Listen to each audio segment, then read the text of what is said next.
Welcome to Overtime Days, where we talk about relevant construction topics in the industry today. I've got our Senior Vice President of Field Operations, Joey Summers, with us. Joey, thank you for being here. Thanks for having me. So Joey also used to be our Vice President in charge of our Project Controls Division. So we brought him back in for this topic specifically. Today, we're talking about recovery schedules, which is a hot topic when you're talking about a construction project, specifically if a project is behind and what to do there. This is going to be a fun one. So first question right off the rip, what is a recovery schedule?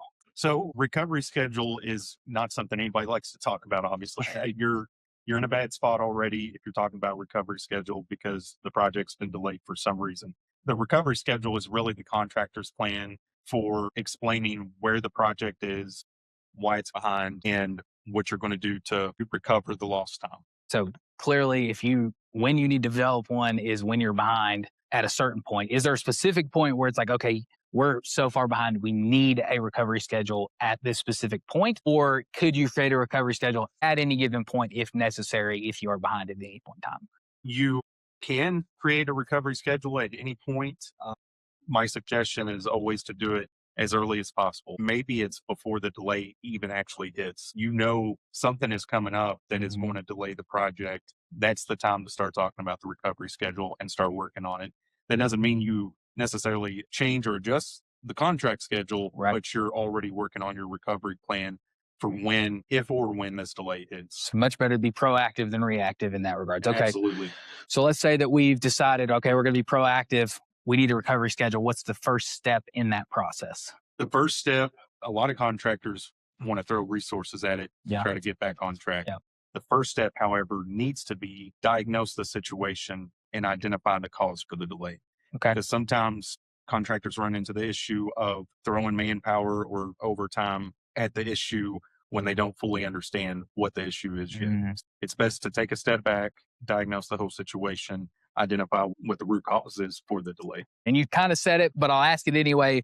What are some other common methods that contractors immediately try to use when they're trying to recover and get back on schedule when you're talking about federal work? Yeah, so there's a lot of options there. Like I mentioned, you can always add manpower, you can add crews, you can work overtime, possibly resequence things in the schedule to get back on track. The important thing is you want to make sure that you're focused on the critical path items so you're not spending effort where it doesn't need to be spent. But also you've got to recognize a lot of the solutions for scheduled recovery also come with their downsides potentially. Sure. You work a bunch of overtime. At some point, you work your guys and women so much that they start losing productivity. So that's a whole nother issue that needs to be factored in. Sometimes you try add in additional crews. You can have too many people working in the same space at once. It can become a safety issue or also a production issue. So a lot of factors you've got to take into consideration there. Because we do recovery schedules for a lot of companies when things like that happen. And one of the main things we discuss at the very forefront of that is the communication and documentation. So why is communication and documentation so important when you're talking about implementing a recovery schedule? It's extremely important, especially on federal projects, because that is going to be your documentation on how you recover money. If it's the government's fault or, the design team's fault, that is your story. That's your evidence of why you deserve recovery for it. But it's also to keep everybody aware of where the project truly is. A lot of times contractors try to say, don't worry about it. We'll make it up. We'll still hit the end date. And they get further and further behind. The government or any owner that sees that, they're not going to take that nearly as well as they would if you let them know right from the start, hey, we have an issue. Here's the problem. Here's what we're doing to try to get back on track. More often than not, when you approach it that way and you're proactive and communicate ahead of time, they're going to work with you a lot better. The other side of that is accountability. All of your subcontractors, everybody actually doing the work, they need to be aware of what's going on up front and they need to buy into what the recovery is. Yeah, that makes sense. And I think a lot of it is the confidence that the owner has in the actual construction company themselves, because I know a lot of times they're like, hey, we're going to do this, but, let's keep this under wraps for now. When the time comes, we'll bring it up. And I think a lot of times that tends to be their initial downfall, whether it's the government as far as the relationship they have with the government, or whether it's another owner of being like, hey, why didn't you tell us this earlier? Sometimes, honesty is the best policy when it comes to that. Sometimes you may be able to get back on track with more manpower or something like that. But I think more times than not, when you're talking about a recovery schedule, specifically on something that like we're doing, you're in a bad way. And at this point, and a lot of times the best thing to do, specifically in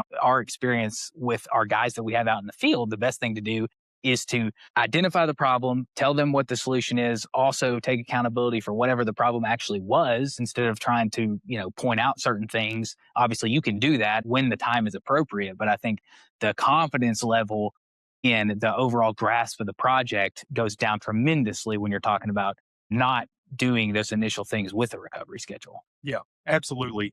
And something to keep in mind too, it's kind of intangible, but job site morale. Sure. If a job gets behind schedule and new schedules are put out there that aren't achievable, everybody loses all faith in the schedule and everything else follows after that. And then it just kind of sinks the whole morale for the project and gets to the point where people don't care as much anymore. Yeah. Because if the leaders are saying this is what the schedule is, this is what we're doing, it's not feasible, they're going to stop caring about everything. And I think too, I know we're talking about recovery schedules, but even on the front end, if you're talking about prevention of even having to do a recovery schedule, that initial schedule, to your point, if it's unrealistic, the expectations are set unrealistically, or you've got somebody putting that schedule together on the front end that's not communicating properly, going back to communication, they're not communicating properly with the superintendent or with the project executive or the subcontractors out there, you're going to have timelines on things that aren't accurate for whatever that reason may be. And then you're going to already start. I mean, you might as well make a recovery schedule before the construction even starts at that point. So no, completely understood. So last question here. If you were a contractor and you knew, okay, I need to do a recovery schedule, who are you going to talk to about that first? First, I'm going to talk to the people I trust most on the project. Okay. Ideally, that's going to be my superintendent, Sure. project manager on the project, but then key subcontractors, and that could be the PMs or the superintendent. But I'm going to go to the people that I trust the most. So it's not necessarily role defined, it's person defined. Who has been giving me firm commitments? Mm-hmm. Who has been carrying their weight? Who is able to take action? Those are going to be the people that I'm reaching out to and say, you're one of the biggest subcontractors out here. You've been a partner with us this whole time. You understand what's going on. Tell me what you're seeing. How do you feel we can get this back on track? Makes total Start sense. there and then work out to all the other subs from there. Understood. Well, Joey, I appreciate the time, man. And as always, guys, if you have any questions about anything related to recovery schedules, you can call us. You can go to our website, ace-consulting.net. You can shoot us a message there. Or if you want to read some articles on that we've posted about recovery schedules, we've got plenty of them out there. You can go to our website, go to the toolbox and go to articles. You can search recovery schedule. I think there's probably 6 or 7 on there. We'd also be happy to talk to you about helping you with a recovery schedule if you may need that. So don't hesitate to reach out to us if you guys need anything. And as always, work with experts, work with ACE. Thank you, guys.